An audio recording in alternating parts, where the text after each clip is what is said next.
300 000 euros, c'est ce que j'ai pu générer pour mon premier client startup en 2019.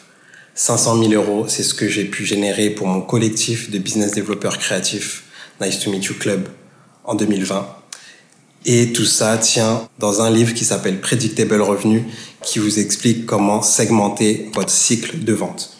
Une fois que vous allez savoir comment segmenter votre cycle de vente, si vous êtes freelance, si vous êtes une agence créative, si vous êtes même un créateur de contenu qui cherche des brands pour financer, pour sponsoriser son contenu, vous allez pouvoir mieux vous organiser dans vos ventes et vendre plus et vendre mieux surtout.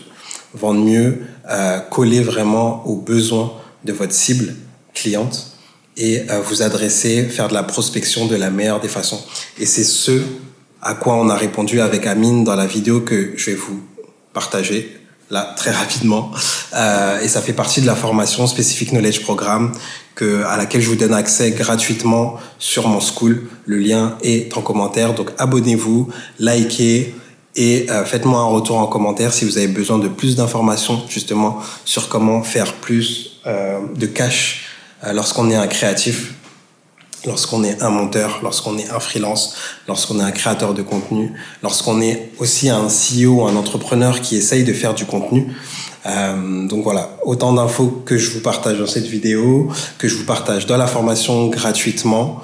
Et je bosse sur d'autres modules de formation sur mon school. Donc là, je suis en plein tournage. Il y a plein de travaux sur un beau studio de podcast en Égypte. Je vous partage tout ça. Likez, commentez, abonnez-vous et à très vite. Wow. Segmenter sa vente. Maîtriser l'ensemble des éléments qui composent une vente. Ça peut paraître être une tâche insurmontable, surtout quand on est seul. C'est pourquoi il est nécessaire de segmenter, de découper son processus de vente en plusieurs étapes, avec pour chaque étape une seule condition, un seul objectif. Il faut simplifier la vente. Donc souvent les startups s'organisent comme ça, avec en début de funnel le SDR, SDR-BDR, donc c'est Sales Development Representative, le Business Developer au milieu qui est là pour closer et la compte exécutif. Le SDR, on lui donne une base de leads avec nom, prénom, informations si possible, c'est le marketing qui fournit toutes ces informations. Et lui, via son téléphone, il va défricher cette liste et savoir s'il y a des opportunités business. Il a entre 2-3 minutes, 5 minutes vraiment s'il est bon, pour qualifier ce lead-là et le transmettre au business developer. Son seul objectif, c'est la prise de rendez-vous. Si vous êtes seul, la difficulté, elle est là. Donc, n'hésitez pas à découper vos actions en vous disant « sur cet appel, je ne suis pas là pour vendre ». Parfois, j'ai eu des prospects qui me demandaient de pitcher ce que j'avais à vendre et j'étais dans une démarche de je ne suis pas là pour vous vendre quoi que ce soit. Je suis juste là pour savoir s'il y a un fit entre nous, si on peut avancer dans notre relation, si ça peut être intéressant. Si ça ne l'est pas, n'hésitez pas. On reste bons amis, on raccroche et on en reste là. S'il y a un intérêt, on prend un rendez-vous sur lequel j'aurai un temps beaucoup plus long pour vous parler de ce que j'ai à vendre. Mais soyez vraiment dans une démarche, une posture d'aide. Le SDR, en gros, il a très peu de temps. Il a entre 1 et 3 minutes. C'est la perception. Donc, entre 1 et 3 minutes, la personne au bout du fil se fait une idée de si c'est intéressant ou pas pour elle. Donc, c'est à vous d'être hyper concis, d'être dans la démarche hyper bienveillant aussi, de la rassurer, de la mettre à l'aise et de lui faire comprendre qu'elle a quelque chose à gagner. Entre 3 et 5 minutes, si vous dépassez ce temps-là, vous arrivez dans l'appréciation. Donc, la personne commence à se dire « Ok, c'est intéressant pour moi ». Entre 5 et 8 minutes, c'est l'acceptation. Donc là, elle accepte totalement d'échanger avec vous. Et au-delà de 8 minutes, c'est la confiance.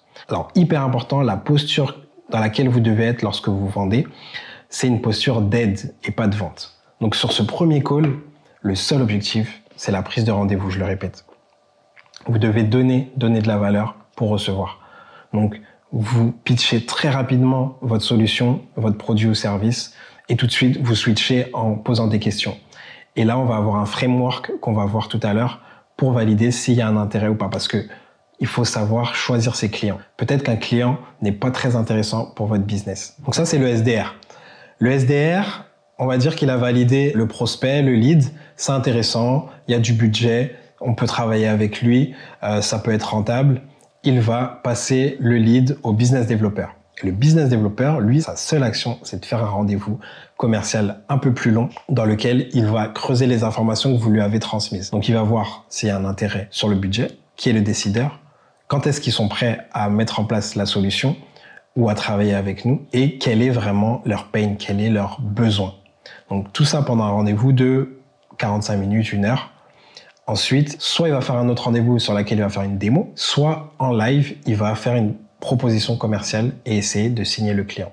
Et une fois que le client est signé, c'est l'account exécutif qui prend le relais et qui, lui, son seul rôle, c'est faire du cross-sale ou de l'upsale. Cross-sale, c'est vendre des produits complémentaires alternatifs, ou de l'upsale, c'est le faire grimper en dépenses. Donc un client qui dépense chez vous 100 € par mois, c'est réussir à lui faire dépenser 150 € par mois en lui vendant quelque chose en plus. Donc voilà, ça c'est l'organisation, comment vous devez segmenter votre tunnel de vente. Et cette stratégie dont parle le livre Predictable Revenue, elle vous permet non seulement d'avoir une organisation, de mesurer à chaque étape où est-ce que ça peut coincer, qu'est-ce qu'il faut améliorer, parce que si le SDR arrive à prendre des rendez-vous et que ça coince au niveau du business développeur, c'est que le business développeur n'a soit pas la bonne posture, soit pas le bon message, soit pas assez d'infos du SDR. Donc on sait qu'en tout cas, ça va bloquer à ce niveau-là. Si le SDR n'arrive pas à prendre de rendez-vous, c'est qu'il est pas bon ou qu'il n'a pas le bon script, parce qu'il faut rédiger les scripts de prospection à l'avance.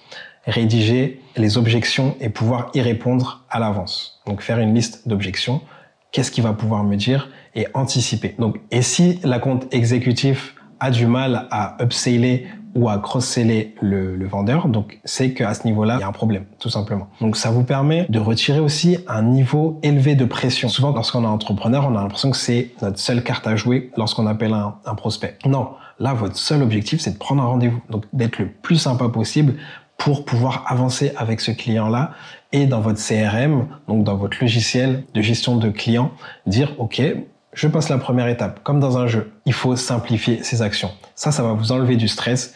Vous allez vous dire « Ok, je joue pas ma vie sur ce call-là, c'est juste, je dois prendre un rendez-vous. Ok, je joue pas ma vie sur le deuxième rendez-vous, je dois avoir le plus d'infos possible pour pouvoir faire une proposition commerciale qui est adaptée. Contrairement à un vendeur classique qui n'a qu'une balle dans son chargeur et s'il se loupe, il se loupe. Pour résumer, le fait de segmenter sa vente, ça vous permet de mesurer à quel moment du processus il y a une amélioration à effectuer. Ça vous enlève du stress. Ça vous permet de mieux travailler vos messages d'accroche, de mieux connaître vos personas, de mieux appréhender, d'avoir la posture, parce qu'un commercial, c'est beaucoup de posture. C'est incarner la boîte, c'est être rassurant. Et de travailler vos messages d'accroche pour collecter de l'info. On va le voir juste après, comment on fait pour collecter de l'info.